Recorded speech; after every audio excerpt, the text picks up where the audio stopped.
And welcome to the Cult Cinema Circle podcast. My name is Jesse, and I'll be your host. So on today's episode, we are going to head up to Dracula's castle to, I don't exactly know what we're doing there. I think we're trying to solicit houses or something. We're also going to get onto the Demeter and go on a voyage, I guess, being a vampire and shit. And then we're also going to transfuse blood into some lady. Anyway, but besides all that though, today we are going to be covering 1992's Bram Stoker's Dracula, directed by Francis Ford Coppola. Now, I will say we are in the spooky season. We are in October right now. So, of course we had to fucking do a scary movie, obviously. And this is a pretty big one because there is such a history to Dracula. But I will say I was not the one who decided to do this. I was actually recommended to do this by somebody who I now have on the show as a guest. So you have heard him on this podcast before, twice. You've heard him with the episode of Heathers we did, and then also with him and his new husband when we did Showgirls back in September. But please welcome to the show again, Mr. Donovan Marcotte. Hey, Donovan, how are you doing? Hello. I am so excited, so happy that you have brought me back to talk about one of my favorite films of all time. So excited to be here. I am happy to have you, and I'm interested to see why this is one of your favorite films. By the time you're hearing this, Donovan will be a new married man, so congrats on that, of course. Thank you. And because we're recording this in the past, I hope everything goes well. You have a nice little honeymoon or whatever the hell. It's all good. But queer love is wonderful, and we need to support all queer things because some of the rest of the world is trying to take us the fuck down. We're not going to get into it here. This is a fun, nice podcast. You're here to talk about vampires, damn it. We got to talk about vampires, god damn it. But anyway, Donovan, here's the thing. So, I will say, I am somebody who vampires, I'm a horror head. I love horror so much. Mm-hmm. But vampires are one of those things where I am not the hugest on every vampire movie. The ones I've seen, I've seen the Mexican version of Dracula, which was fun. I'm not even gonna lie. So when you brought this to my attention, right, it was good. But I haven't seen the original one because it just wasn't streaming anywhere when I was watching it. Anyway, but I will say this: when you brought this to my attention and you were like, "I want to do Dracula," I'll do that. That's one of the episodes I'll do with you. I was like, "Okay, great, we'll do that for spooky season, right?" And I literally thought you meant the 1931 Dracula.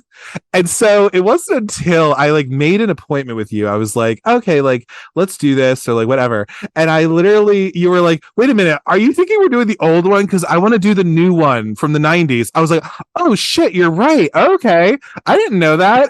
Cool. We can do that one. That's fine. So yeah. That's how much of a little bit of a moron I am, but it's fine. But because I was like, I guess he just really likes Dracula. But okay. I do, and I could talk for days about all of the different incarnations of Dracula, including the 1931 classic. Which by the time we get to October, you should be able to stream. It streams on Peacock. It also streams on Criterion. Okay, so everyone know that. All right, if you haven't already seen it, you might be able to watch it in the next few days. Exactly. So fucking do it. Yeah, you have to see that. Yeah, I do. Who directed that again? I forget. Todd Browning. Oh, that's what I kind of figured. I always get him and James Whale mixed up a little bit, even though I know one of them's a gay and I think one of them's not. But because Todd Browning did. Yeah, he's the gay. Ooh, Gods and Monsters, bitch. Gods and Monsters. Oh, that's such a fucking good movie. Ooh, it's so good. You see Brendan Fraser's butt. It's a whole thing. You see Dick. It's great. Anyway, sorry, Ian McKellen being gay. It's great. Anyway, so, but no, because Todd Browning did Dracula and he did Freaks, right? And he did Freaks, yes. Yeah. Okay, so that's how I know stuff. But anyway, but yeah, no, but vampire movies are not exactly my favorite. I've seen the 1931 Mexican one. Great. Lovely. Okay. I have not seen the Hammer ones with Christopher Lee, even though I love Christopher Lee. It's great. Near Dark was really interesting. Interview with a Vampire? I have, and that one is pretty fun too. Because Kirsten Dunst, love her. She slays all, 11 years old, just fucking slaying the house down. Also another just queer as hell vampire movie. It is very queer, yeah. So it's that. Near Dark was really interesting. Directed by Catherine Bigelow. Bill Paxton's there. It's great. That was pretty good. Yeah, it doesn't stream that much, but it does every so often. And of course, for me, Fright Night is where it's at. Like, Yeah. I mean, like, come on. But no, anyway, The so Lost talking about Boys. I haven't finished it. That's my thing. Okay. And All I right. love Alex Winter because I don't know if you already know this, but I'm a Bill and Ted head. I love those characters a lot. And he is one of the Lost Boys, technically. Yeah. And I'm just like, I tried watching it. And I also like Diane Weiss, too. And I was just like, I just didn't finish it, but I'll get around to it at some point. I don't know when. Okay. But anyway, it'll happen. But anyway, so I guess to talk about this, I mean, what is it to you, Donovan Marcotte? What is it to you about vampires that makes you interested in them to want to talk to another gay like me about them? I guess. Like, what is it about them? This is such a good question. I think, I mean, just from the beginning of vampire lore, like it has been inextricably linked with queer culture. I mean, like going back to the early days of vampire literature, we have things like Carmela, which is the very sapphic, lesbianic vampire novel that was written.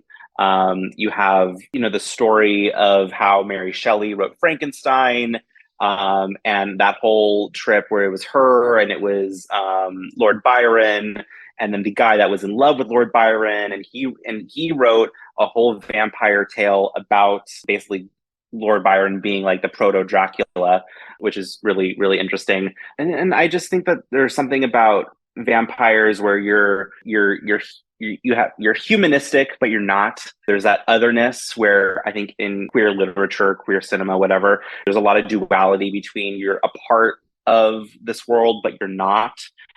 There's an otherness that I find very interesting. And I think that also with specifically like this version of Dracula, Bram Stoker's Dracula, because it was made in the 90s, sort of post AIDS crisis, but still very much in the thick of it. Stuff where they talk about blood transfusions and the diseases of the blood. And also there's that great line by Van Helsing where he says both syphilism, talking about syphilis, and civilization advance together, which I think is just super right on the nose. I have the movie on in the background right now and I'm watching it and I'm just like, I just adore this movie. I think also my mom is the one that I have to credit to being a influence in me about this film. This was one of her favorite movies, and so it was on heavy rotation in my house growing up.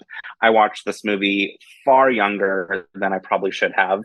I was probably like 4 or 5 years old the first time I saw this film, and it just made like an indelible impression. I know you're laughing right now, but yeah, like no 4 or 5-year-old has any business watching Bram Stoker's Dracula, but Oh it my made me God. into Yeah. the queer little weirdo that I am today.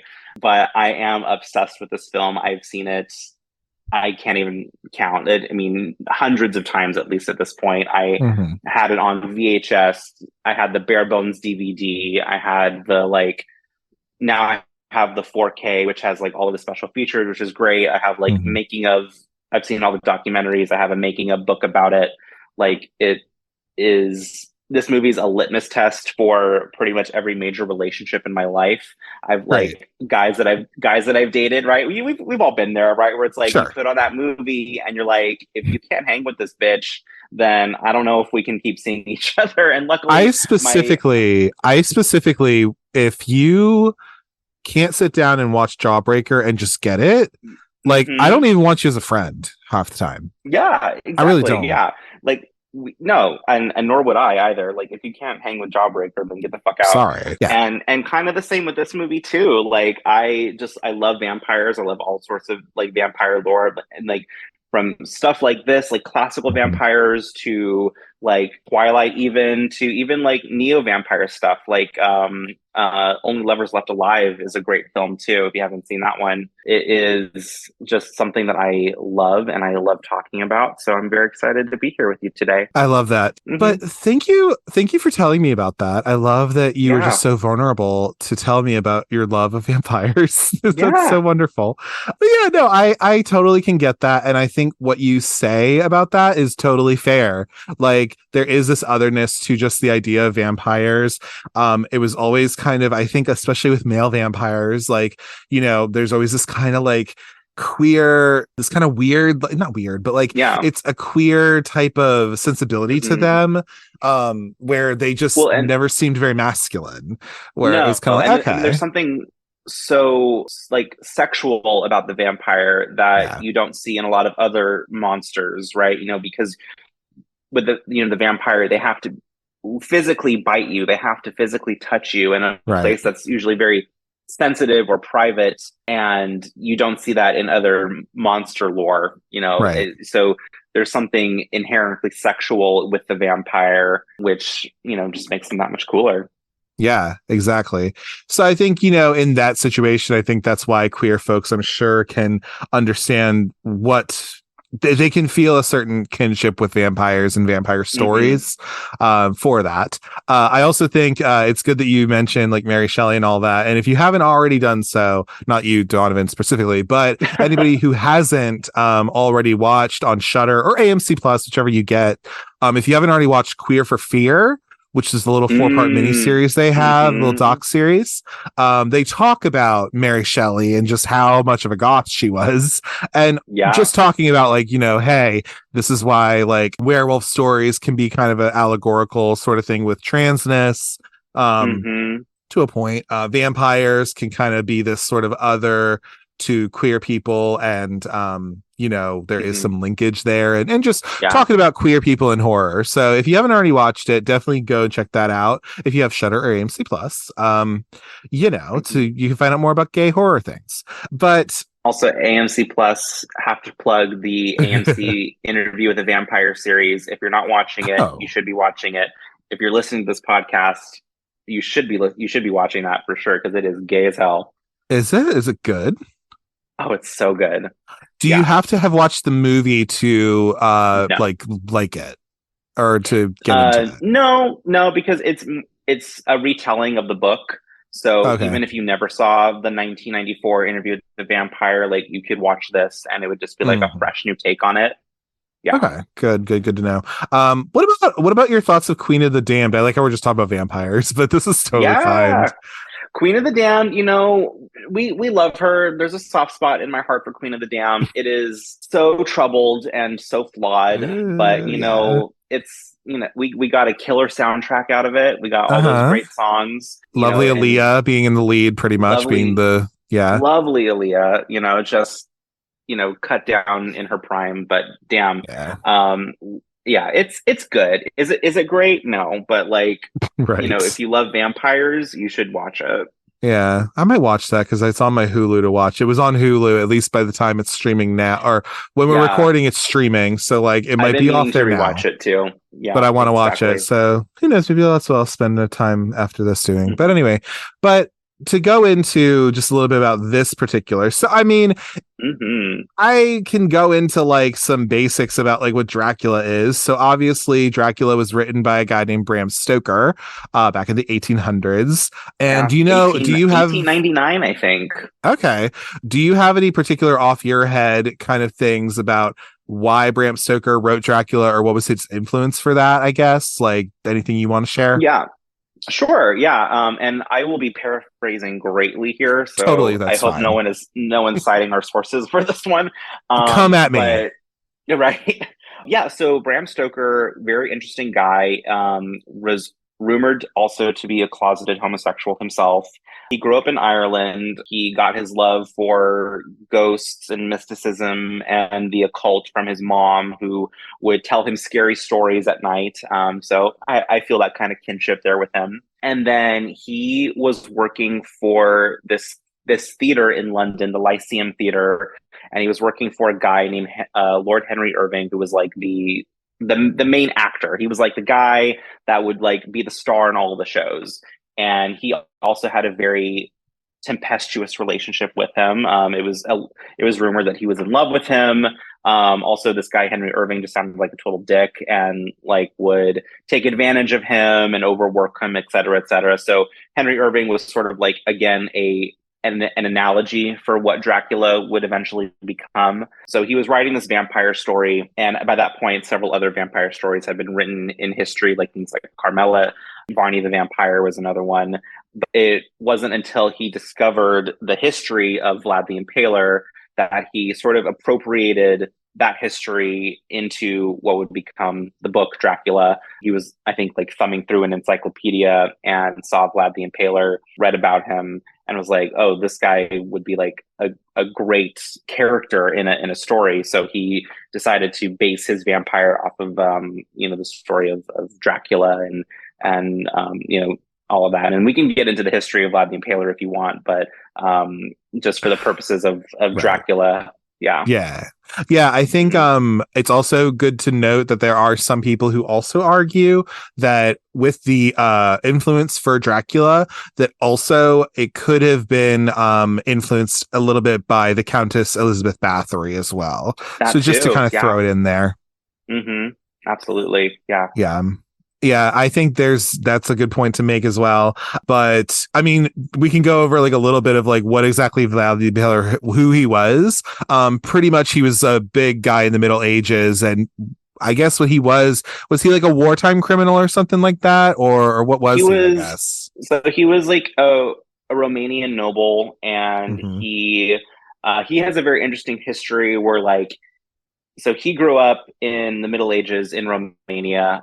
Romania bordered the Ottoman Empire at the time. Right.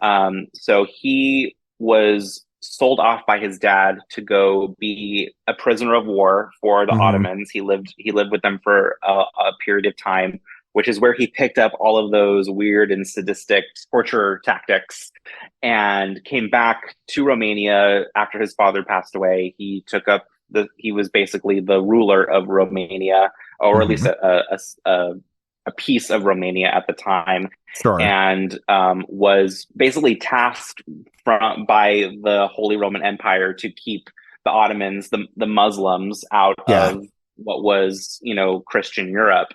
And so he became infamous for all of these war tactics of, impaling people, beheading people. There's like that famous picture of him, that drawing of him like sitting at a table eating and drinking, and there's like just thousands of impaled bodies all around him. So and was like, people feared him, and because he was so like bloodthirsty, there were rumors that he was a vampire, he was undead, he and then weird stuff about how he died. So his grave is empty.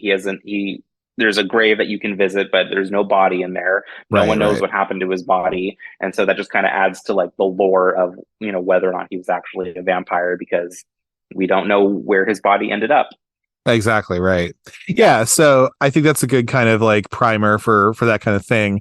But yeah, I mean, pretty much like, I guess Bram Stoker, like he wrote this book, and it took him a couple years to write this book. Really, I think a book came out in 1897, but he was writing it throughout the decade before it came out. So it's kind of good for that. But then I guess I would think that this book really, I mean, it is one of the cornerstones of just horror literature in general, and it is up there with like someone, obviously Bram Stoker, I think is what is he, German, or he's some sort of European, right? Or is he an American? Bram Stoker, he's Irish, actually. He was Irish, okay, he's Irish, and then lived and died in England. Got it. Okay. So like he's Irish, so he's doing this in Europe. You have someone like Edgar Allan Poe, hometown boy, Baltimore, hey. That's why it's called The Ravens. But anyway, but you have him in America doing the horror thing as well, and before his time. But yeah, I mean, like, that's there for that. And obviously this became a fucking huge book and very well known. It's kind of a cornerstone of something like Frankenstein. I think Frankenstein and Dracula, obviously they got turned into Universal monsters, obviously. There's a reason for that, because it's textual adaptation of that. So there's that. And then of course, so we have that background about what exactly Dracula was in terms of a book and stuff like that. And then I mean the film adaptations, really, I think there was a Dracula movie. Do you know anything about the early Dracula movies before the Universal Monster one? And also excluding Nosferatu, because we'll talk about that. We can if we need to. Exactly. Yeah. So there were some silent adaptations of Dracula. I want to say there was like a Hungarian one that's been lost. There was maybe a Russian one, if I'm not mistaken. And then, of Oh course, you wait, get there like was a Nosferatu. yes, there was one Hmm. actually. Oh god, it's on Criterion, I think, right? Oh shit, it's called Hmm. Vampire, right? And it's from like the Yeah. 30s Hmm. or something Yeah. like that. Yeah. Yeah. Oh, I'm so dumb. Of course, if we have that one, that's Yeah, important. that You one. know. Yeah. And then of course like Nosferatu, Hmm. which Also great. we'll get to this. It's fantastic. I mean, it lays the foundation for all of the horror tropes Yeah. that we see. But what I love about Bram Stoker's Dracula, this movie, is that it's sort of an amalgamation of Nosferatu, Dracula 1931. Hmm. It just like it just pays homage to all of the great horror movies that came before. Sure. Yeah. Yeah.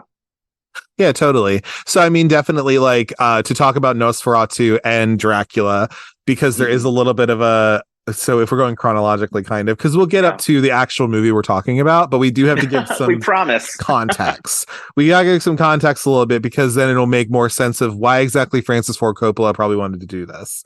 But to talk about Nosferatu and just the Dracula adaptation. Now, I have not watched Nosferatu all the way through, although I have been meaning to. I will Mm. say it is if you can still find it, I think it's still on Shudder. Definitely watching The Last Drive-In where they do Nosferatu. Yeah. They do Yeah. Nosferatu, the original one, and they also do the remake as well on the same night, I believe. So Oh, if you that's want to do cool. that, yeah, I love yeah, the Werner Herzog one. Klaus Kinski hmm is great. yeah. I'm So excited you to see can, what yeah, this latest remake will look like. That's right. supposed to come out apparently. Yeah, which one's that again? Robert Eggers is supposed to be doing a new Oh, Nosferatu with Bill got it. Skarsgård as Nosferatu. We'll Um, see. yeah, we'll see. Yeah. But yeah, I mean, the big thing that you need to take away from like Dracula and Nosferatu is that, well, Nosferatu's German, made by a German guy, F.W. Murnau, I believe, Hmm. who I don't remember. I kind of remember, but I kind of don't. Wasn't he kind of sort of a racist Nazi person or something like that? I'm trying to I remember. mean, it was at that time. It was definitely made at that time, and then No, there is definitely. I think he was a Jewish person. I'm thinking of D.W. Griffith. Never mind. I think that's who I'm thinking of. Oh yeah, Um, yeah, wait a minute. Yeah, I think that's who it is. But F.W. Murnau. yeah. But Hmm. to say that, so I got my people mixed up. But F.W. Murnau, I think, because I think he was a Jewish dude, like he was able to kind of bring this.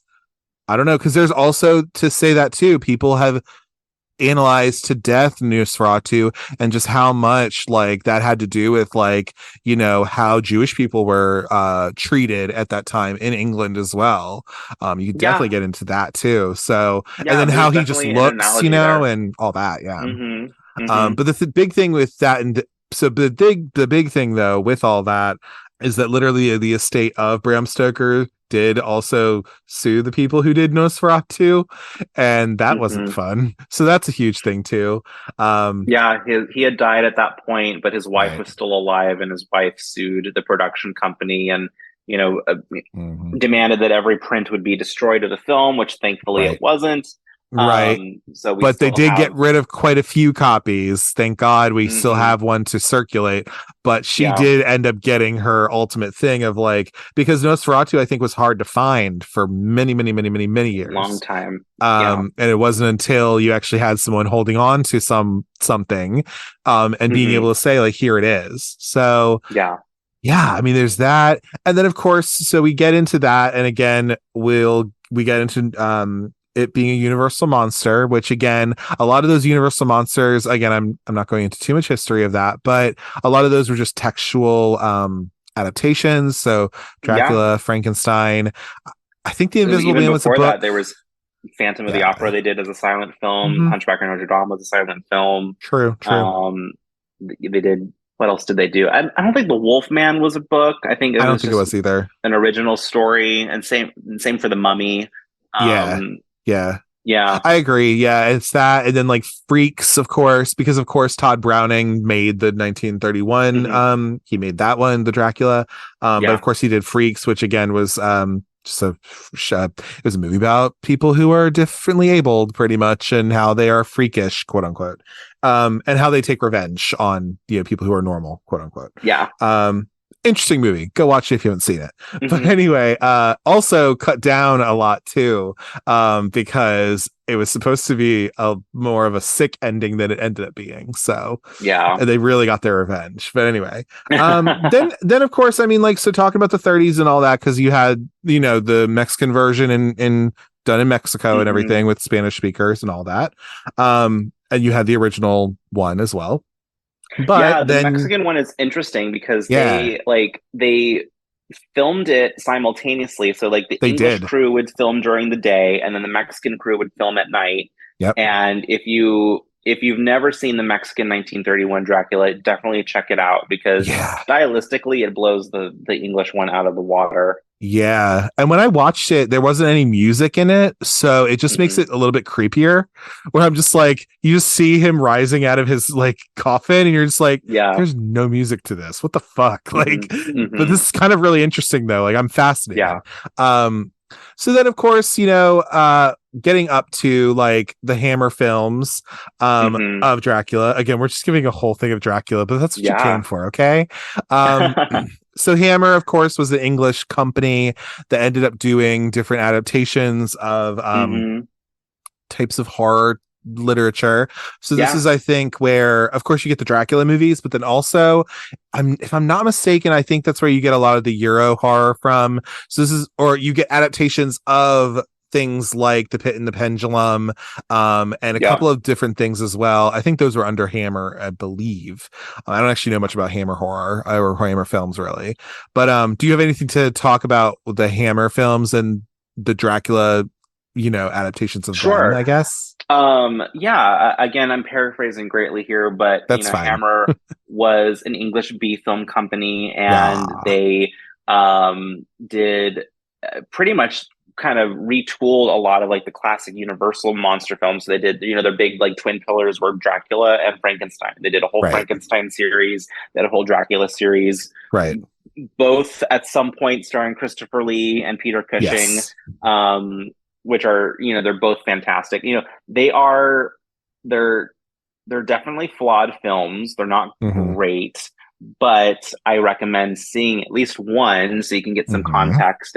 But they were pushing boundaries, right? Like they were making these sexy horror films in a time when this was like the 60s, right? Like like 50s, 60s, late 50s, 60s, exactly. So really pushing the censors as far as they could go, in terms of making them as risque as possible. So they're great. And Christopher Lee, I mean, there's a reason why they call him the Prince of Darkness, right? Like he is incredible as Dracula, one of the best ones. He's very good. He's very iconic in that way. And I love him for the Wicker Man. That's my Christopher Lee. Wicker Man. It's so good. Anyway, but one of my early episodes, but yes, I love that so much, and he's that to me. He's Lord Summerisle, but of course Dracula too. And it was nice too because for him doing the Wicker Man, people only knew him for Dracula, so it was nice for him to be able to break out of that, because I think he wanted to break out of it at that point. And then, of course, we're getting closer to the actual like movie we're going to be talking about, but also mentioning the Warhol version of Frankenstein and Dracula. I don't know if you've seen Blood for Dracula or whatever the fuck it's called. I have not. No, actually, I haven't seen it. That one. I have not seen it. I have seen Flesh for I have seen Flesh for Frankenstein though, and all I will say it's fucking weird. And it was kind of made by Andy Warhol. Not really. He like was sort of a part of it. Yeah, it's just weird as hell. I guess you can watch Blood of Dracula. Yeah. In the 70s, there was a remake of the 30s Dracula that Universal did with Frank Langella, and then there was also like things like Blackula, exploitation. Oh, of course, film. And then we don't really see a whole lot of vampires in the 80s until we get to like things like Fright Night and like The Lost Boys. Yeah. Right, and that's a whole different thing too. You know, of course, you have Blackula, which was definitely an black exploitation film. I haven't watched both of those. I do want to though. God damn it! But I will. I do want to watch those because I think they're fabulous. And you know, just William Marshall like all doing that. It's so good. But yeah, no, I think there was also just this like I don't know, like in the 70s and 80s. Yeah, I mean, like you have like Nosferatu being remade by whoever the hell it was. I don't remember. Werner Herzog.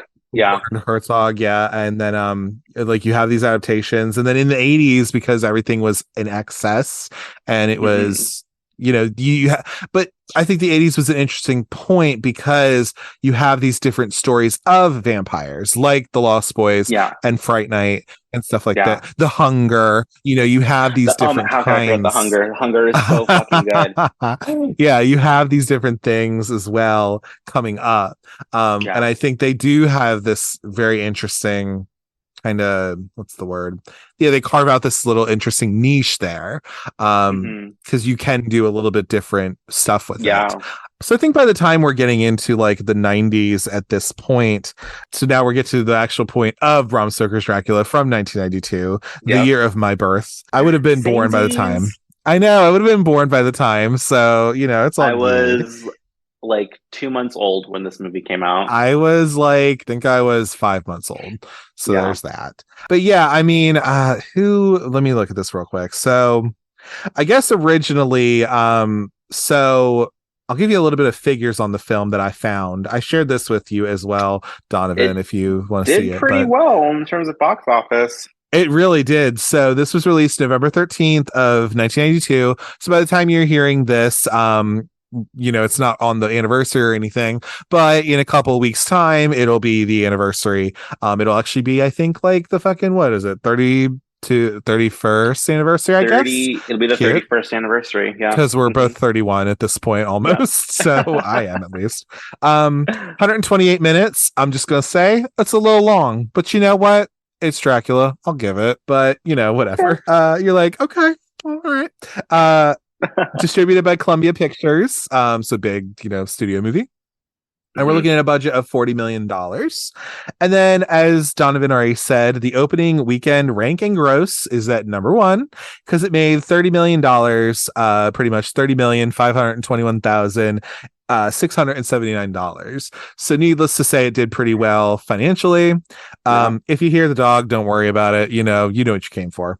And then according to numbers I found, so we're looking at about a domestic gross of like $82 million, like $82,522,790. And then apparently internationally it made like $133 million. So 133 billion, 339,922 dollars. So I guess it makes sense. I mean, it makes sense if it was in, you know, internationally. I just don't know how much I'd have to look at these numbers again, I guess, but I'll believe it. I guess I'll believe it. So it looks like we're looking at a literal gross of everywhere of about $215 million just worldwide, which that's a lot of fucking money by even today's standards, technically. Adjusted for inflation, like it's a lot. This movie made a fuck ton. And also, as I'm sure you'll get to, did very well in terms of awards. It won 3 Oscars. It did win 3 Oscars. It's one of the only horror movies that did. One of the only horror movies that did. Because it's this, and I think I don't remember. Did Silence of the Lambs win anything? Because I still consider it horror. Oh yeah, Silence of the Lambs the year previously. It's interesting that 91 and 92 there was like something going on with the Academy Awards in horror because Silence of the Lambs won best adapted screenplay. It won best film, best actor, best actress, best director. It swept all of the top categories. Yes, it did. Dracula, unfortunately, it did not get any of like the major categories, but I mean, it did win for best costume design, which we'll talk about. The costumes in this film are fucking incredible. Eiko Ishioka, Eiko Ishioka, for those of you that are listening, she also did the costumes in the movie The Cell. So if you're a horror fan, and then it won best sound editing and best makeup. Yeah. Love that. Yeah. I mean, I can always get down with some costume design because that's how Priscilla won an Oscar. God damn That's it. right.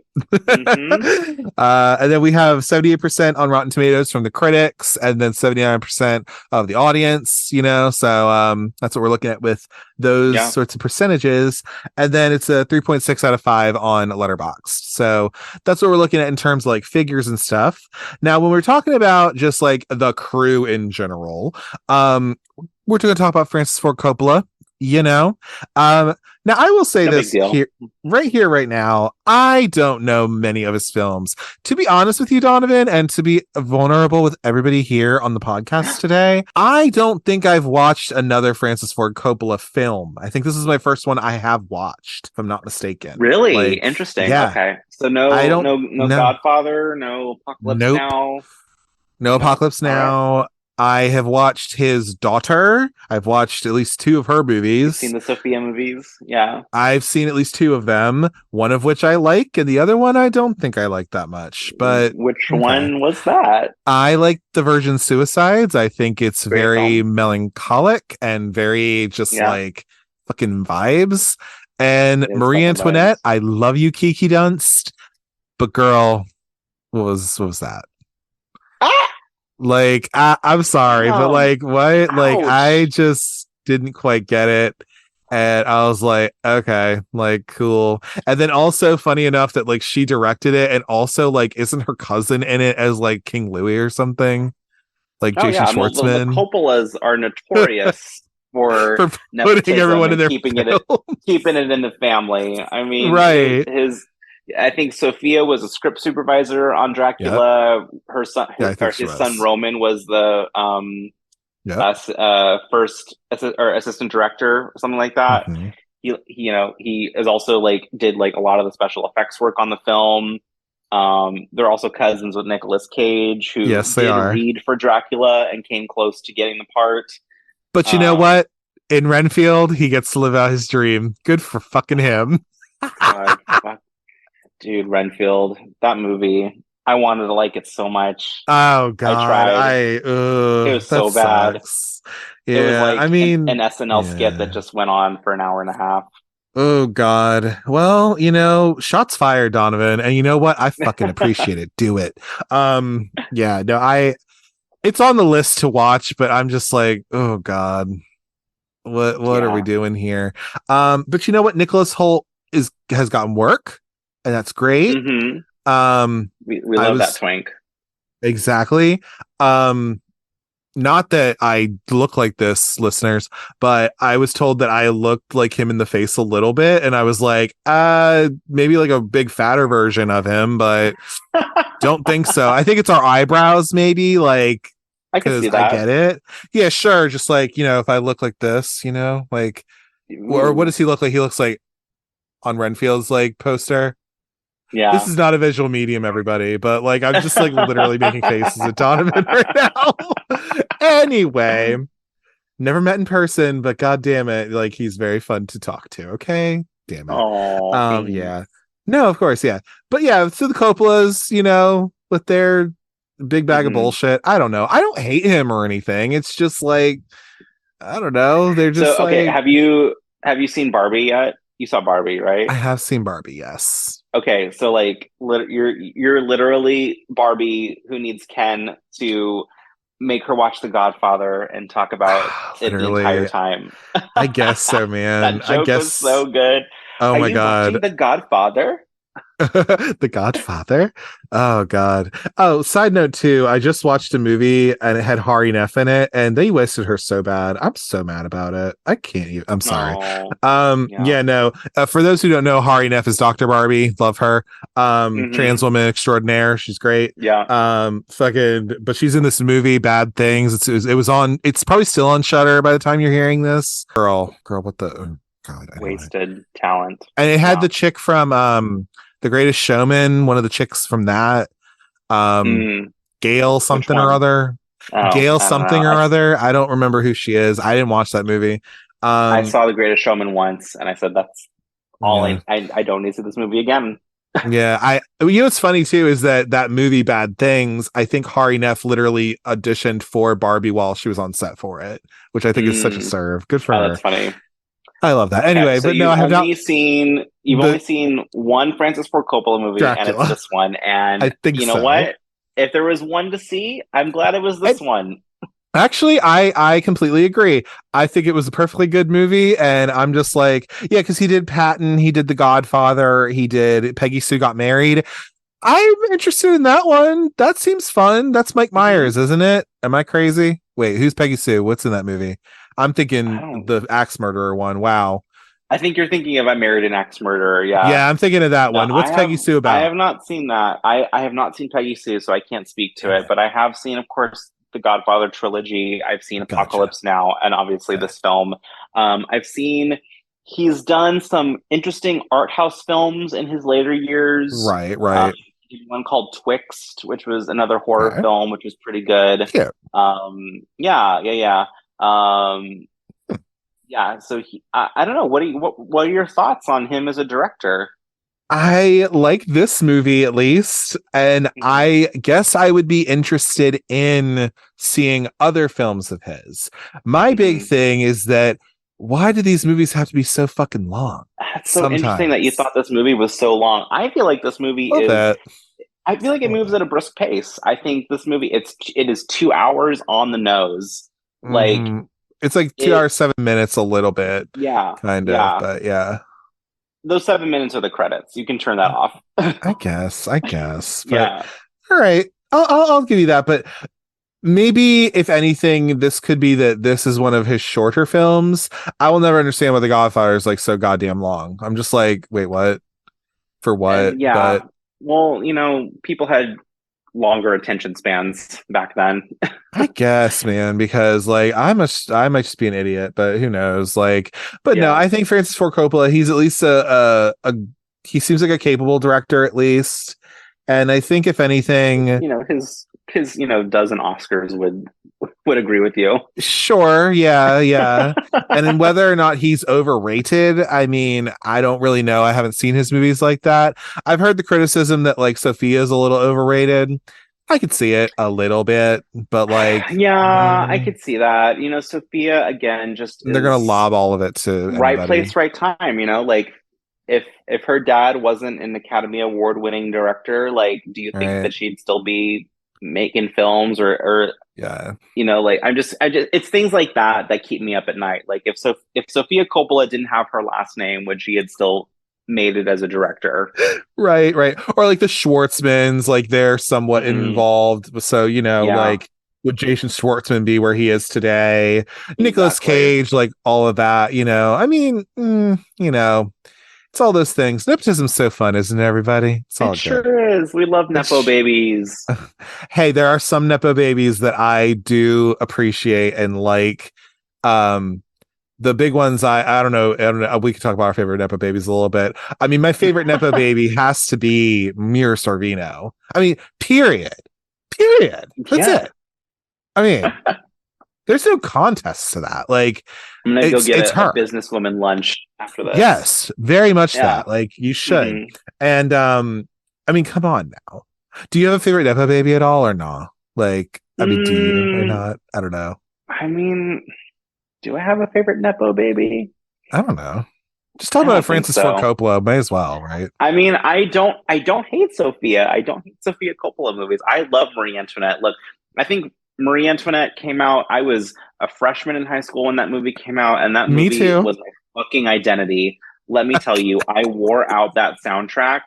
I still have it to this day. I love that movie was my identity as a 14-year-old. I just felt like it was like the movie had been made for me. That's fair.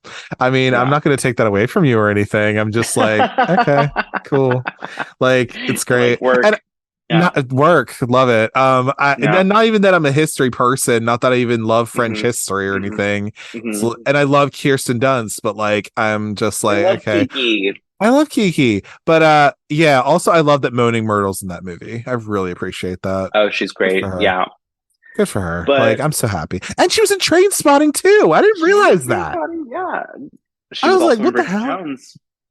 I haven't watched Bridget Jones. I have not seen that. Oh my gosh. Sorry, I know I'm such a horrible gay. Oh, also Kate Hudson, also honorable mention for favorite Nepo baby. I think she's kind of Oh, talented. true. She's more You know talented what? She than Gwyneth. is. She's more talented than Gwyneth. I'm sorry. I I'm sorry, but like I don't know. Yeah. I also don't think Kate Hudson is like telling people to shove, jade eggs up people's vaginas. I don't know.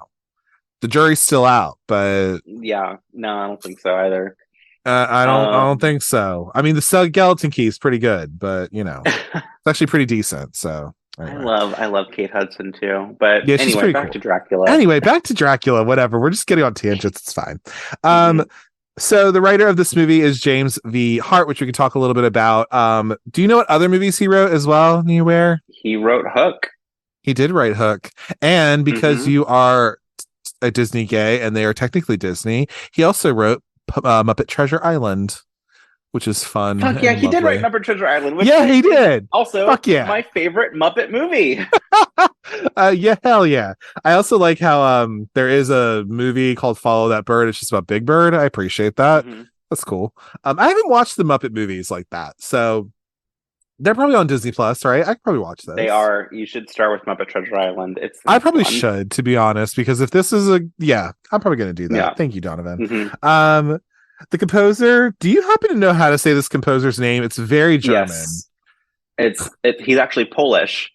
Okay, close enough, but yes, Polish. You're right, he is Polish. I believe it is Wojciech Kilar. There you go. So the composer, which I will say the composer is really good. The score in this film is very good. Like, oh my god. Well, I mean, the theme, one of the themes in this film you hear in like all of the horror movie trailers of the 90s. Like this, like the Vampire Hunter theme, I think was used in the Mummy trailer. Yeah. It was used in a couple of other trailers. The love theme is great too. Mm-hmm. It also great end credit song by Annie Lennox. Yes, very true. Shout out to her. Which then charted, which is good. It's so fucking cool. Yeah, it's like the Lisa Loeb of it, where she had "Stay, I Missed You" was the end credits for Reality Bites. Yeah, I wanted to love Reality Bites, but I think another Winona movie there. Yeah, another Winona movie. Love her, but and Janine Garofalo's there, Steve Zahn's there, but that movie they don't use them enough. They focus a little too much on Winona and Ethan, and I'm like, y'all are cool in other movies together. This just seems annoying. But that song is everything. That's the end credit song, and it charted. And then with Annie Lennox, it also. And then this one with "Love Song for a Vampire," which is just it's such a good. I mean, I love Annie Lennox, so But go ahead. Oh no, go ahead. No, I was gonna say Winona, and I'm sure we're gonna get to this, but she is basically the impetus for how this movie happened. That is correct. We'll talk about it. So yeah. Winona. Winona, we love her. Oh, we really do love her. I actually do like her. I don't care if she stole shit. I don't care if she stole shit. Like whatever. She's probably going through something, but whatever. Yeah. Cinematographer is Michael Ballhaus. He did Broadcast News, which is a known movie from I think the 70s. He just passed away recently. He did just pass away, you're right. He also did Goodfellas as well. So he also shot that. The editor of this movie, we have 3 editors, and it's a little small on my phone, but we have Nicholas C. Smith, Glenn Scantleberry, and then a woman, and Gossard, I guess. I think she was French or something. But I don't know if you know this. I think it was Glenn or Michael, I guess. One of them, I think it was Glenn, if I'm not mistaken. Please correct me if I'm wrong, listeners. He edited both TCM, the Texas Chainsaw remake from 2003, did Friday the 13th, 2009, the remake of that, and also the Nightmare on Elm Street remake from 2010. So that guy edited those, and he edited this as well. It all You're kind of makes right. Yeah, he sense. did. Yeah. It all kind of He makes also did the sense. Carrie remake in 2013. Look at We that. don't talk about it, but yeah. Oh, I love Julia Moore. I think she was great, and I even like Chloe Grace Moretz as a person. But that movie, As a no, person, I have nothing against her no. personally. I don't have anything against her personally. She's a little girl from Yeah. Amityville Horror. Yeah. She, I didn't love Suspiria the remake or anything, but like even her in it, like she's so small in I it, wanted to like it. I wanted to like Thank Suspiria you. I'm so sorry, and much. I love you, and Ari Drew, I like you. Like you're great, Hmm. and I know you like that movie. Want to get you on the pod and Yeah. everything, but like, no, like no, Like, I mean, on paper, like yeah. Suspiria, Tilda, Chloe, the Sure. soundtrack, like, Even Dakota Johnson or whatever, like even yeah, to her with being an actor or whatever. But like, yeah, sure, like great, but hmm no, ma'am. yeah, I'll just watch the original Suspiria and that'll be mine. hmm And I like yeah, that.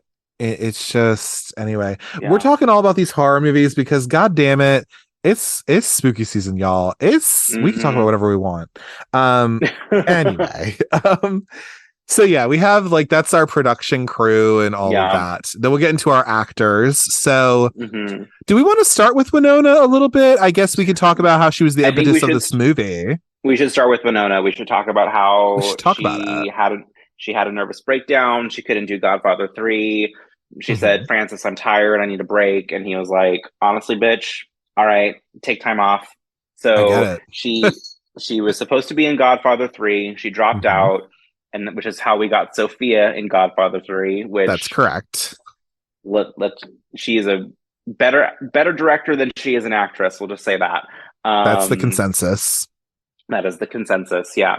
But then her, like, Francis reached out to her. The two of them had lunch, so the story goes. Mhm. And she was like, "I'm really sorry that I dropped out of your film. I don't want you to hate me. Here's the script for Dracula. Would you be Mhm. down?" And he said, "Actually, I would be down." And that's how we got this film. Yeah, pretty much. That's pretty much what happened. Because of course the guy who wrote Muppet Treasure Island like brought the script to him, or somebody brought the script to Francis Ford, and then like obviously It it was came to Winona. be. It was Winona because Oh, she okay. had been so the script had been circulating. Right. Originally it was going to be like a made for TV film, Okay. and yeah, and but Winona and her people picked it up. She really liked Hmm. the script.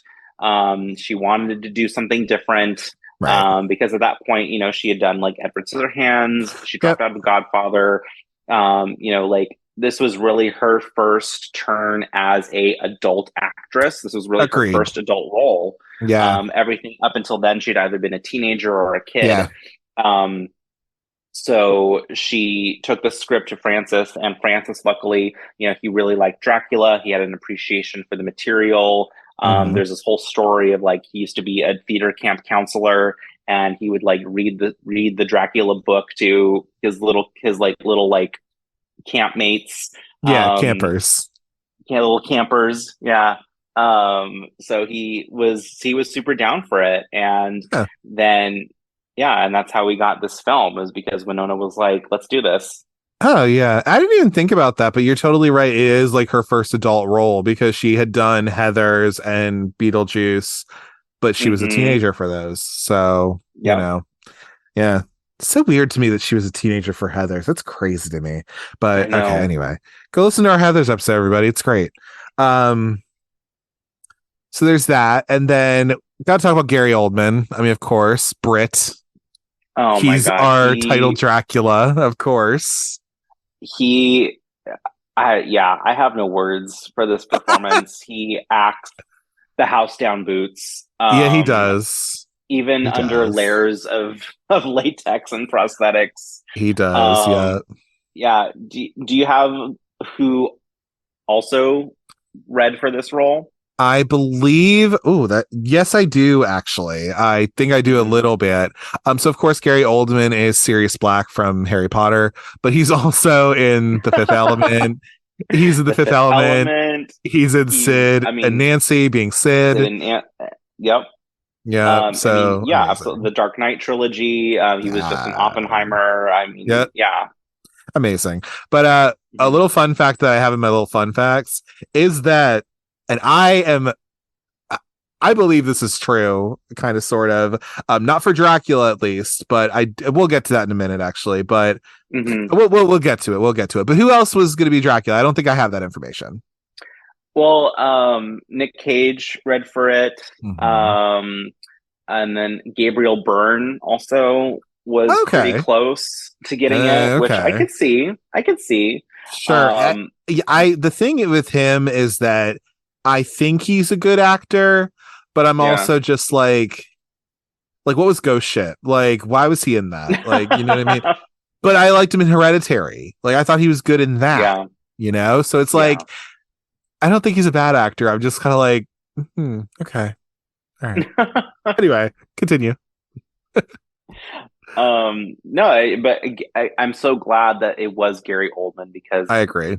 I mean, and it's I frankly think that he was robbed of at least an Academy Award nomination for this film. Because he does some stellar work, you know, like he does. He plays Dracula as in a way that we had never seen before.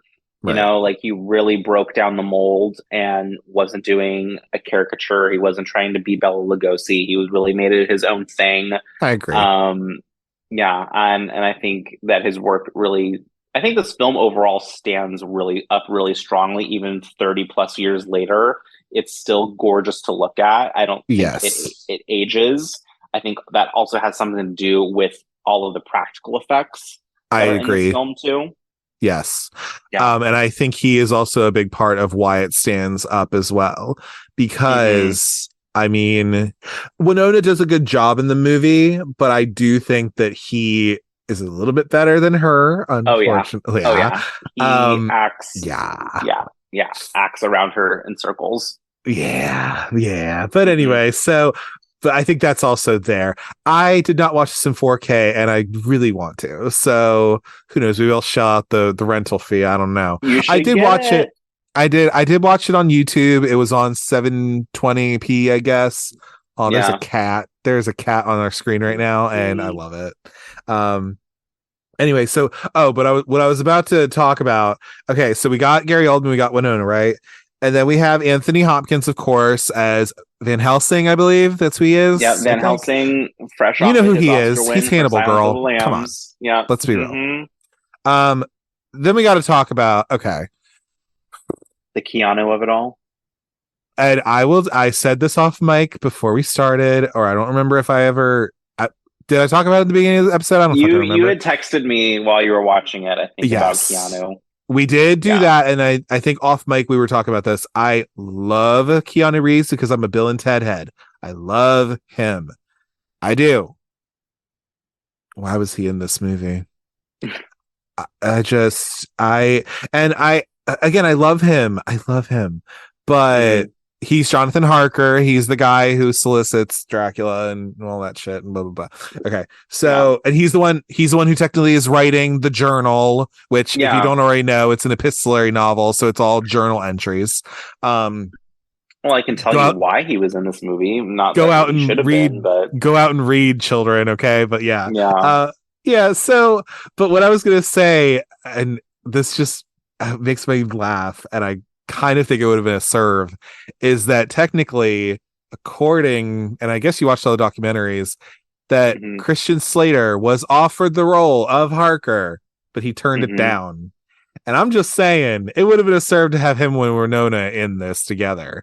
It would have been a rehash of Heather's, but I don't give a shit. Been any better, but probably not. But still, who they were trying to get? They were trying to get Johnny, because obviously Johnny and Winona were dating at the time. He would have been hella old though. Sorry, kind of, yeah. I think so, a little bit. If you're looking to cast somebody who is more age appropriate to her, then at least I could see Christian Slater or Keanu Reeves. But Johnny Depp a little old. I mean, I don't have any opinion of Johnny Depp. He was in one Nightmare on Elm Street movie. Good for him. I guess I'm just trying to think of, like, timeline wise, because was he that much older than her when they made Edward Scissorhands? I think he was, and plus also, I mean, like, I don't know. That's also a different thing because he is ageless in that movie. It feels like he doesn't really have an age to me. He's like I don't know. It's weird. Yeah, I haven't seen that movie in a minute, but I don't know. Whatever. It's all good. But so they wanted to get Johnny, but why did they not get Johnny then? Because he wasn't that big of a star, and the studio said you can have even at that Oldman. Time. Really? Yeah. Huh. He wasn't, because at that point he had done Crybaby and he had done Edward Scissorhands. Like, he was on the ascendant. Yeah. But he was not a household name by that point, and they were like, we need like a hot young thing to be the male co-lead in this movie. And that's why they settled on Keanu Reeves. And it's so, you read all of these interviews and you read, like, you know, people's retrospectives of this film, and Keanu Reeves point blank says, like, yeah, this was not my best work. Like, I was exhausted. I had made like 5 or 6 movies back to back. He was like, totally owns the fact that he's a piece of shit in this movie. Love that we love a self-aware king. We love it. We really do. Because he at least could say, like, this was not my best work. What British accent was I putting on? I don't fucking know. But I don't think he knew either.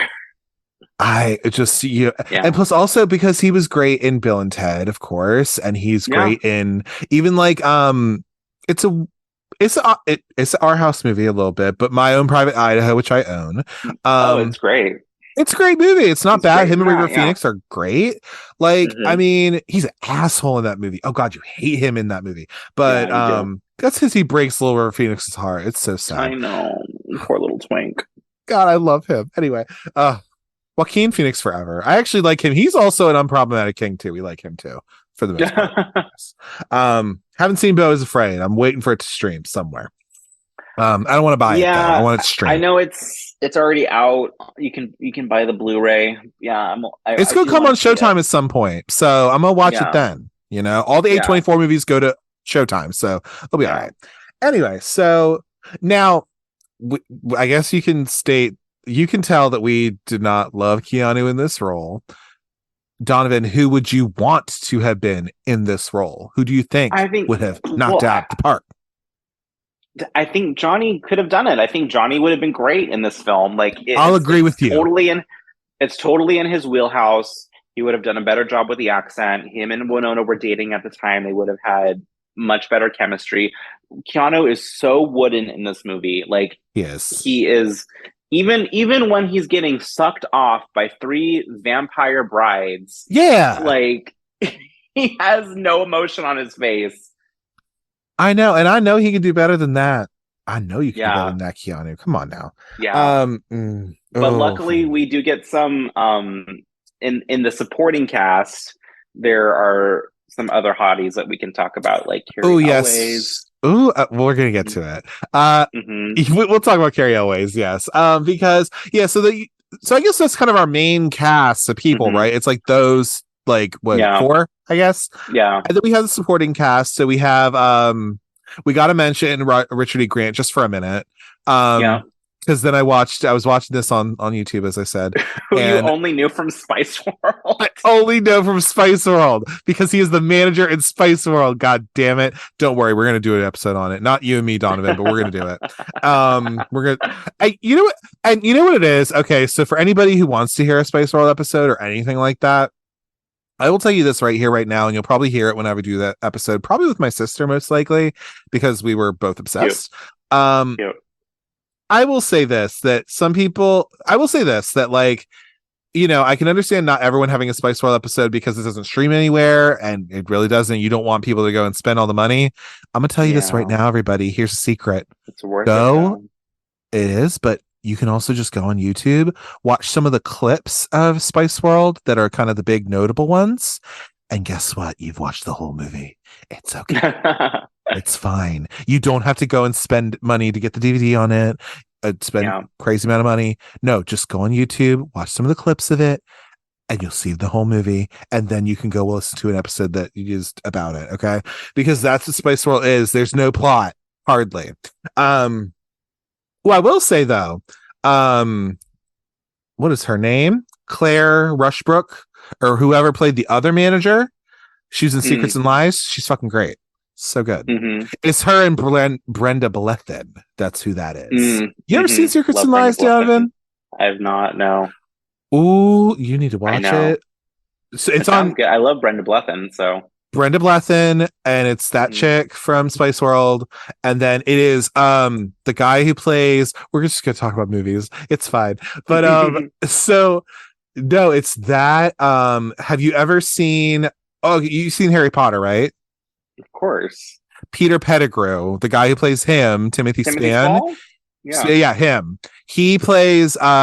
He's in Secrets and Lies as well, and then do you know who Marianne Jean Baptiste is by any chance? That name is so familiar. She was in the movie In Fabric by Peter Strickland, but also has been in other movies too. She's a Black British actress. She's amazing. Okay. Yeah. I know who she's amazing. She's amazing. Yeah. And she's also in Secrets and Lies. And go fucking watch Secrets and Lies, everybody. It was on HBO Max, so it might be still on there. It's in the Criterion Collection, so I don't think you can watch it on Criterion Channel, but I think it's worth it. I think it's a good movie. Ooh, it's British melodrama. So if you're into that kind of thing, which I'm sure you are, Donovan. We do love British melodrama. Yeah. Love it. Anyway, getting back on to our actual movie, though. Back to Dracula. Listen, because why not? Okay, so we got Richard E. Grant. Okay, who does he play again? He plays a doctor, right? Dr. Seward, who is one of Lucy's suitors, one of the three. Yes. Yeah. He's and then kind of like bumbling, neurotic who has a morphine addiction. He does. That's correct. Of course, we got to shout out Sadie Frost, who plays Lucy, who is the sister of what's her name? God, what the fuck's her name? I don't. Oh wait, know. Lucy is Winona, right? No, Mina is Winona, and Lucy is Sadie Frost. Okay. Yeah.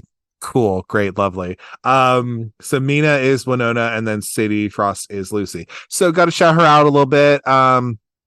She's in indie movies. I think this was the biggest thing she did, if I'm not mistaken. So I think this is the biggest thing she did because then she ended up marrying Jude Law, and she had 3 kids, and then you know what happened with that. So yeah, he cheated on her with the babysitter. Anyway, so interesting. I didn't realize that. Thank you for telling me that. Cool. Lovely. Anyway, good for her. She gets turned into a vampire, and it's great. So, and I mean, she has one of the most iconic vampire looks in this film, let alone probably like in all of vampire lore. Like, just her in that dress, that whole scene when they're in the crypt, she just is fucking serving. She's serving so much. And then we also got to talk a little bit about Carrie Elways as well. Yeah. So I forgot he was in this movie. I'm not going to lie. But he is. He's there. He's from The Princess Bride. He is also in The Crush with Alicia Silverstone, being stalked by her.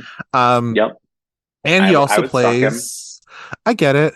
And then also he plays the cartoonishly misogynistic professor in the remake of Black Christmas from 2019, which is really not good. And I like you, Sophia Takal. I think you seem to be a perfectly nice person. And I also think that in particular with that movie, you were put under a lot of pressure and you weren't really given a whole lot of resources. And I feel bad for you on that. So that's my thought. How you really feel. Because we'll probably end up doing Black Christmases at some point. Like I'm definitely going to do those around the holidays. But that movie. And he's the biggest star in it too, which is just really unfortunate. And I'm just like, Yeah. Anyway, also in the first Saw film. He also is in the first Saw film. Who is he in that? Is he one of the guys in the bathroom? He is, yeah. I have not seen those movies in so long, dude. Like I really haven't. Love that for him. Yeah. Anyway, who does he play in this movie? He is Arthur Homewood. He is one of the 3 suitors of Lucy, and he is the one that eventually she decides that she's going to marry, but she gets turned into a vampire before. That's true. That doesn't really, he's the one. He has to actually kill Lucy because he's the one that stakes her. Right. Yes, he does. Up in the crypt and everything. Crypt keeper and chill. Anyway, so yeah, love that. But that's like our pretty much our like other supporting cast. Do you have any notable thing to say about Renfield? I don't even remember who that guy is. Tom Waits, who, Yes. I mean, he's kind of been like a bit player in later Francis Sure. Ford Coppola films. He Oh, he also was. had a Yeah. had a career as he's kind of like a alternative singer songwriter. I think he's great Yeah. as Renfield. I think he puts his own spin on it. I think he does Mm-hmm. something that's equally memorable, but not but different than Dwight Fry in the original. Mm-hmm. So I really like his Renfield. I think he's very sympathetic also. Mm-hmm. Yeah. I mean, this whole cast is super. I mean, the Keanu of it all not included, but I think Yeah. everyone has their moment. Everyone has a scene where they really shine. Um, maybe that's why you think the movie is too long, but A little um, bit. No, it's just like I think with the length of it, like I'm just somebody who doesn't love like a long movie unless I feel invested sure, in it. And so for sure. me, like I was fairly invested in this, but I was also watching it on YouTube where I had to like watch ads every so often. So maybe if I gave it another watch, I'd be a little bit more enthralled in it. But I still Okay. liked it though. I will say that. But I'm Yeah. also somebody who I'm just like, don't give me a super, super long movie. But a Francis Ford Coppola movie, I should expect it, really. I think if you ever get the chance to seeing this film on the big screen makes a huge difference. That's true. Have you been able to? I have, yeah, actually, last year and earlier this year. Last year for the 30th anniversary, they did a re-release, Mm-hmm. and then at my local indie cinema, they did a showing of it in February Love that. for Valentine's Day. Yeah, it was very cute. Huh. I Yeah, want well, to there know is a love why. story in this film. Yes, sure. I would. Okay, yeah. It's like a horrific love story, but okay, Yeah. I'm down with it. Hmm. Work. Um. So yeah, I mean that's what we have for that. And then other little fun facts I guess we have is that apparently Jessica Chastain used this movie as a reference for her role in Crimson Peak. I see a lot Work. of this in Crimson Peak. Like Mm. a lot. Have you seen Crimson Hmm. Peak? Has it been a I minute? have seen Crimson Peak. Yeah, it's been a And minute. I don't think I've seen it since it first came out, but yeah, um, the calls are yeah. coming from Well, into it's the house, Mama. You're like, yeah, but it's funny to me because like yeah, Crimson Peak was inspired by this film, which also like there totally. are so many nods to so many other films. I mean, Nosferatu, 1931, Mhm. Dracula, The Exorcist, uh, you know, uh, Jean Cocteau's Beauty and the Beast. There are Okay, so yeah. many nods to those films in Bram Stoker's Dracula. Yes, that's true. That makes sense. Where's the Mm-hmm. Exorcist in here? I'm kind of wondering. Huh. When Lucy projectile vomits all the blood onto, Ah, yeah. yeah. There is a weird dreamlike quality to this movie sometimes with some of these Mm-hmm. things. Not even just Yeah. because they're actual dreams, but like literally, like yeah, the atmosphere, the vibes of this movie are just like they're fucking something, dude. Like they There's are. something else. Yeah. It's ethereal, it's otherworldly, it's operatic, it's just so, yeah, in your face at times, like Yeah. this movie. I think operatic is a good way to describe it. It is very Sure. over the top, it is very staged, it is very Yeah. theatrical. But I mean, it's fucking Dracula, right? So like, Right. Yeah. and Dracula has been done to death so many other times. So it's like if you're gonna do another version of Dracula, at least make it Hmm. something that is fun and interesting to watch. True, true. And I guess it's any better time than never, like almost pretty much an hour into our podcast. I mean, if you need a plot summary about what Dracula is, here's your plot summary. This guy who's a fucking vampire named Dracula is accosted by this guy named Jonathan Harker who comes to like try to, I don't know, solicit his house or like He tell him to tries to buy sell more him a house. property, pretty Yeah. much. Jonathan Harker has a lady named Mina, apparently, or I don't know if her name changes, but like he is with her and they're in a Hmm. relationship. Anyway, he Hmm. becomes enraptured, I guess, in Dracula, kind of, sort of. Not in a gay way, but like whatever. Anyway, gets enraptured with her or with him or whatever. Um, And then somehow Dracula comes from Transylvania, wherever the fuck he lives. I guess he comes to America or like comes to England. He comes to England. That's where it's all set. Sorry. Yeah. He comes to England. And he sets his sights on, I guess, Mina or whatever the hell. Or he sets his sights on just like humans in general.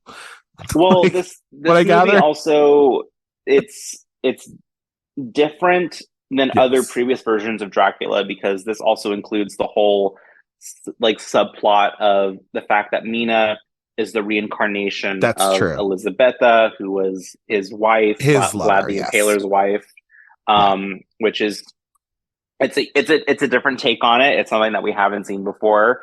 I think it's very effective. You know, like this makes my little goth heart happy that we have this horror movie that also in the center there's this romance.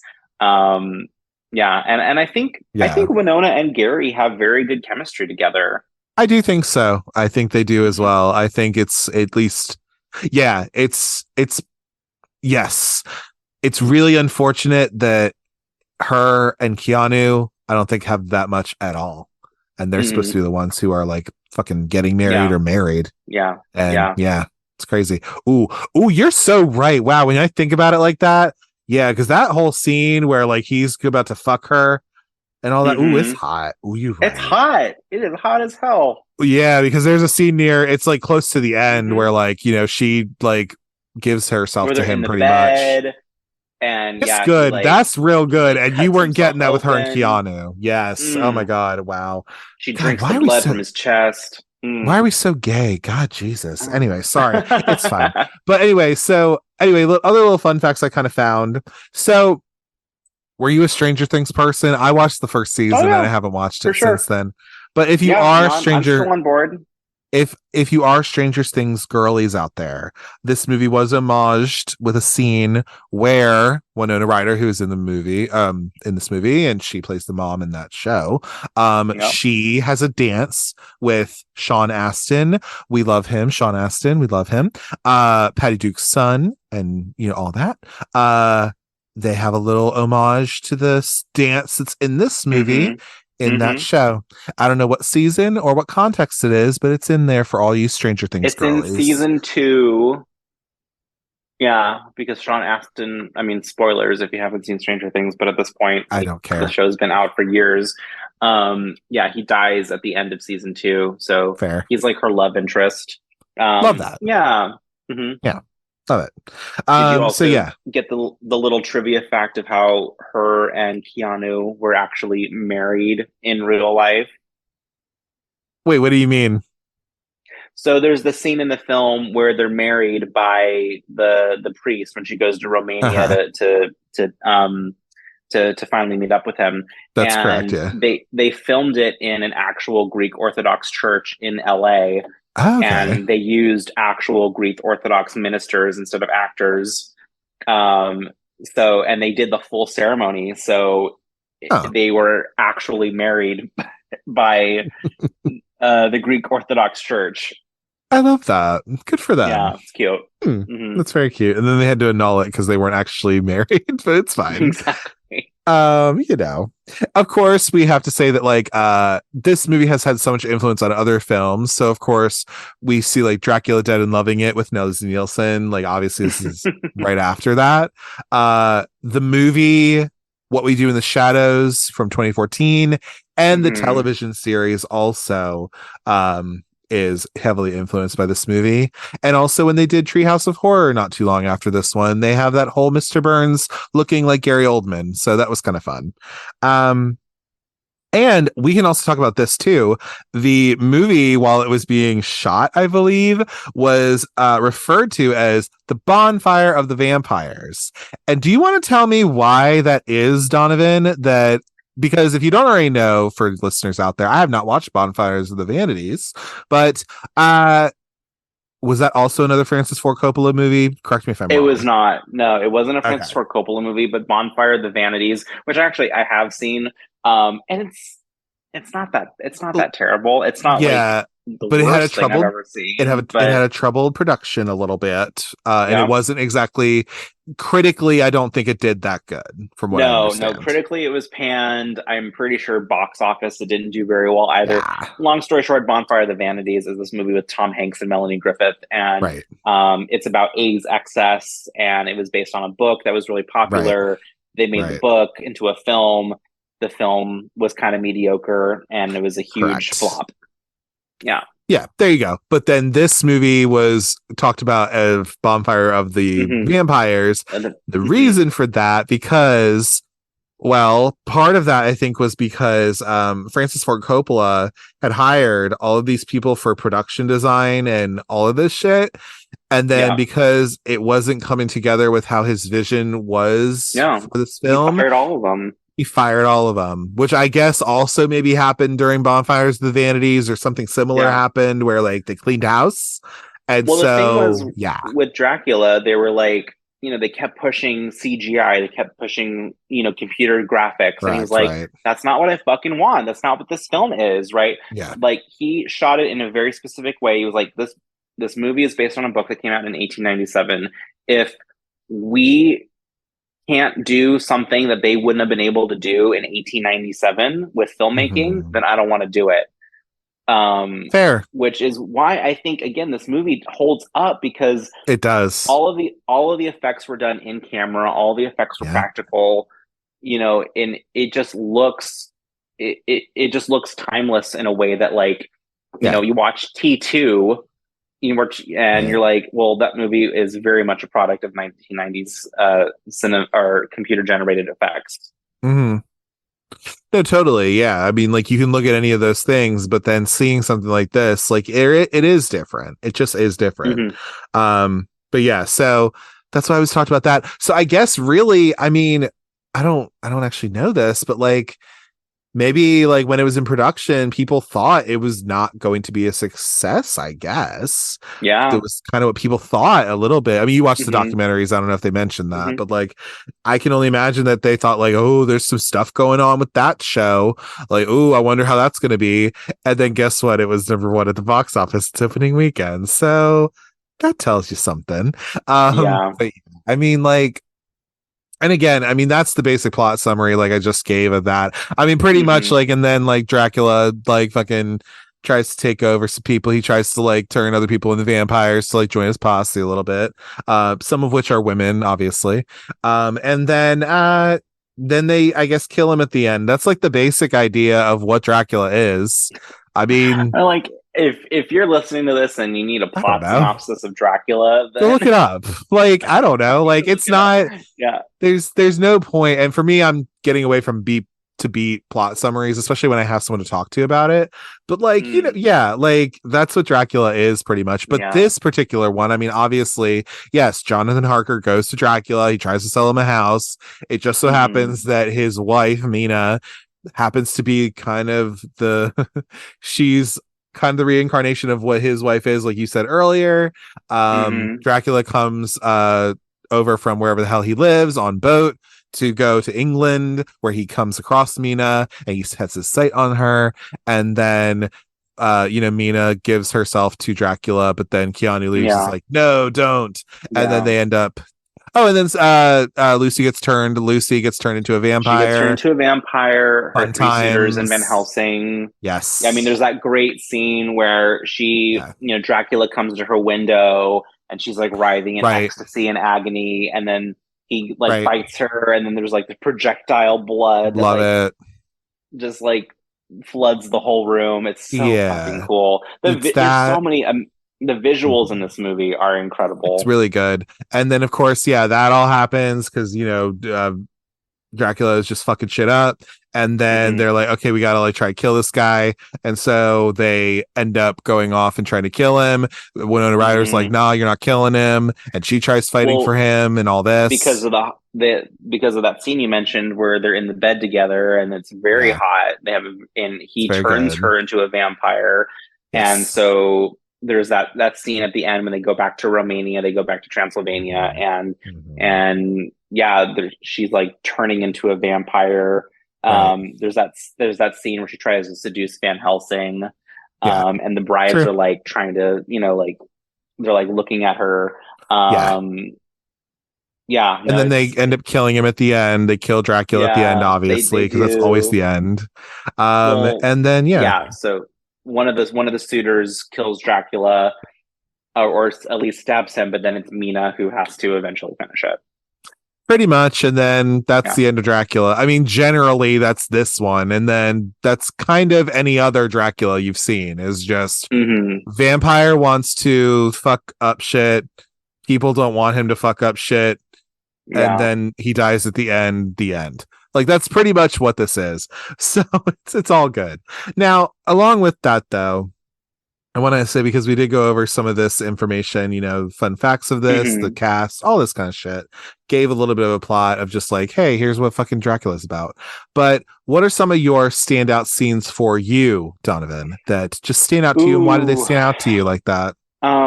Great question. I would say the whole prologue of the film is really cool. I like that it's like done in like shadow, and there's like puppets, and there are. You're right. And it's so dramatic when he stabs the cross and it starts bleeding and the candles start bleeding and he drinks the blood. It's that sets the tone for the film so well right off the bat of like, this movie's gonna be a fucking ride. I would say that's a standout scene. The scene with the brides and Keanu is a standout scene. Oh yeah. Come like out from underneath, and then Dracula comes in, and then there's like the two of them that are like conjoined, and they like scurry away together. Really, really weird imagery. I love that scene. I would say the scene where Dracula and Mina are having dinner together, and she's in that like red gown, and it's like cut between Jonathan trying to escape from the castle is pretty cool. Obviously, I already talked about the transformation scene where Lucy turns into a vampire, and the blood like just like comes against like it just fills the entire room. Obviously, her crypt scene where she eventually gets killed is pretty cool. Yes. The scene where Dracula and Mina are in the bed together. Right. Yes. Those are, I'd say those are probably my like most memorable scenes in the film. What about you? What did you like the most? I would say, I watched this a couple days ago, so I'm trying to remember exactly. Because again, my memory, because I've just been working and just, forgetting all this shit. But anyway, but I would say, I mean, that scene between her and Dracula, Mina and Dracula in the bed is like really fucking hot. I'm just like, we're about to fuck. This is great. So there's that. I do love, because it's so over the top and crazy, I love the scene where Lucy has been turned into a vampire. And then they got to kill that hoe. So then they get in the crypt and they're like trying to kill her, but then she's kind of like playing a little bit, and then they end up cutting her head off, and you literally see her head just spin around, and it's so fierce and so cunt. It's and so then good. It cuts to like them setting down a fucking plate of roast beef, and that's like so fucking funny. It's so good. Like that is so crazy to me. Like it's just so great. I also do like because Gary Oldman is hot, even though he apparently was kind of, I think he was intense on the set from what I can gather. I don't know if he could have maybe been an asshole. But he was doing some methody shit. He was pulling some method shit in this movie. Yeah. But he's also very attractive in this movie. Especially when he is human, when he is like, because he is Dracula, but then he shows himself as like this hot Gary Oldman type. And then I'm like, damn, he looks great. So any of those scenes where he is like showing it to be a human, but then obviously like in the Demeter, I haven't seen that Demeter movie that just came out not too long ago. I haven't seen that. Nor will I. I heard it's not very good. But anyway, so I heard it's not very good. I I'm still gonna see it though, just because I Sure. love Dracula and vampires Sure. and shit. But like obviously he's Yeah, a vampire on that, but like so you see him like in all of his forms, but I'm just like, ooh, anytime he's just like hot Gary Oldman, I'm just like, yeah. okay, this is great. Oh, I didn't even mention the wolf and the bat. Like those are pretty cool.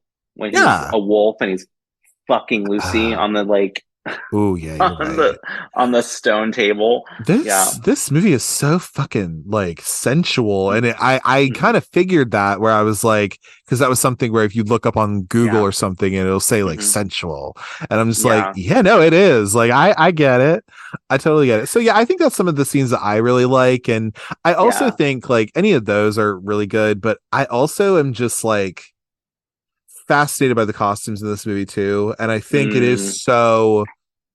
I don't know. Like, I do think they tend to do it. They're beautiful costumes, and I they think they are. are period specific. And you know, just throw Helena Bonham Carter in here, and bitch, you got a Merchant Ivory film. I mean, really, Do like, it'd be you great. do you have a favorite costume? Ooh, oh God, a lot of what Lucy wears, I think, is Yeah. great. She's Like, got I don't some have a fierce particular. nightgowns. Yeah. She does have some very nice gowns though, and it's just like, looks so good. And then Yeah. of course, like the beginning part where they have that armor or whatever, it's very The armor is famous. iconic. It's It's iconic. very Yeah. famous. Like, Hmm. with that, I mean, yeah, a lot of what Lucy wears, a lot of what Lucy and Mina wear, like just Hmm. uh like that's where I see Crimson Yeah. Peak in this, like because Yeah. obviously it's like similar set Yeah. times or whatever, but I'm just like, ooh, it looks so good. Ooh, it's a Merchant Ivory film. Ooh, anyway, sorry, but like I said, throw Helena Bonham Carter in there. She could have worked in this movie, absolutely. She Are you could kidding have. me? She could have. Yeah. Somewhere, Yeah. anywhere. I think she could have. She could have been Mina in this. I could have seen that. Yeah, for sure. Sure, sure, I could have seen it. It would have been great. But Yeah. I Yeah. also I like her generally. But she just works in those weird like fucking give me a. Even though I said I don't really like Marie Antoinette that much, but yeah, give me that kind of like fucking period ass clothing. Like We love a I'm period piece. Yeah. I'm into it. Like I can get it Yeah. down for it. No, I love Anyway, the armor is iconic. Lucy's wedding so dress is good, got I think very even good. when you first see Dracula when he in his red robe like that because that's such a deviation Oh, from of course, what we have all grown up thinking Dracula should look like. Um, the red with is like the iconic. butt, It's very the good. red is iconic. Yeah, it's so cool. The hair is so interesting. Oh Um, yeah. Why did I not yeah. just say him? God damn, Jet. Oh my god. Yeah, no. Yeah, what he wears in the beginning for sure. Yes, Hmm. because that is Hmm. so very well known. And it's so cool because I look at something not that I even remember what the Simpsons episode was or I don't know if it was just a straight rip of that, but like I've the seen fact that it. Yeah, they made Mr. Burns look Mr. like Burns. him. Like Hmm. but it's so it works because they did it It and does work. Yeah. I loved it. It was really And good. his So little yeah, that shadow is part. like using the yo-yo. Yeah, because the shadow Yeah. work is also pretty cool in this film. It's also something that's this film is known Mhm. for. Like Dracula's shadow does weird things that Dracula's body He doesn't. does. Yeah. Like that Hmm. scene with him and Harker at the beginning where, Yeah. yeah, that whole thing. I was like, ooh, what the hell is that? Ooh, Hmm. I like that. Yeah. But yeah, so I think there's that. I mean, yeah, it's cool. Now I do want to ask because we're both Moes and everything, right? Yeah. Why do you feel and we didn't talk too much about this, but Mm. definitely mentioned a little bit of like why do you think this movie in particular, Okay. not that this is a movie that this podcast is about gay movies, but of course, because we're gay, but Yeah. like, why do you think that queer people in specific really enjoy this movie? Because I do think this is a movie Mm. that they enjoy. A lot of queer people seem to Yeah. enjoy it. And I I kind of wonder why that is, though. I think that's a really good question. I think again it goes back to vampires and Yeah, their kind of analogy for being queer and other or sure. like looking like you belong with everyone else but knowing that you harbor a secret or you harbor a dark side or you True, harbor a part that is different than the rest of society. true. This film in particular, I think it's just the operatic over the top quality that the film does. Yeah. um I think, gay people, queer people, like we love a stunt, we love a look, we love we love that bitch's head just like twirling around. Love it. we love a bitch's head twirling around, right? Like we love I'm down for it. stuff that takes us out of our ordinary and puts us into the extraordinary and puts us into a world of fantasy. And I think this movie is very fantastical, as much as it is horrific and as much as it is bloody and gory. There's a very, like you mentioned earlier, there's a lot of very dreamlike qualities to this film. Yes. Yeah. Mm-hmm. Totally. I mean, like, it's just very, like, I don't know. It doesn't look like other films either. Like, I don't know. No. It just has this specific style and aesthetic to it. Yeah. And I can't get over that. I just love how 30 plus years on, this film's, like, if it had been released last week, I wouldn't have known, Yeah, I agree. Totally. Now, what I kind of wonder is, you said that Robert Eggers is doing a Nosferatu remake, I guess, or whatever. Would you want to see the Dracula, like, story be remade again, even though we've had all of these different ones? Like, would you want to see that? Yeah, absolutely. I like seeing, I don't know. I think it's Dracula, I think, in a weird and twisted way, is like no different than fairy tales. I think it's no different than like Snow White or Cinderella, where every couple of years we're going to get another take on it, or an update, or like a reinvention of it. Right. I think there's something really timeless about the story that just like lends itself to being reinvented or redone every couple of years. So absolutely, I'll see it. And I mean, looking at who's in the new Nosferatu film, like Bill Skarsgård's in it, your boy Nicholas Holt's going to be in it, Aaron Taylor Johnson's going to be in it, Willem Dafoe's going to be in it, like, so I'm down for it. Yeah. Is Aaron Taylor that guy to Alien? What is his name? Aaron Taylor Johnson. He was in. Did you see the Anna Karenina movie with Keira Knightley? No, I did not. I only know that name because I think he was in some movie I saw before, but he's also the one where, not to like tell tales out of school, but he's the one where the older director lady kind of met him on a set, and now they're married, and he's like way younger than her. And honestly, there has been I know, right?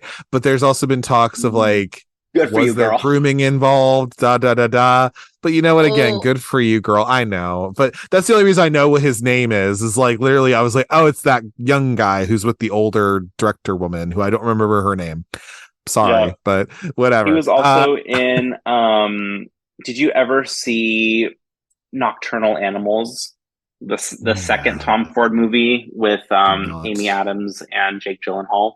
Did not see that at all. No. Nope. Oh, you should check that out. It's if you also want a movie that's like just has fucking weird imagery, check that out.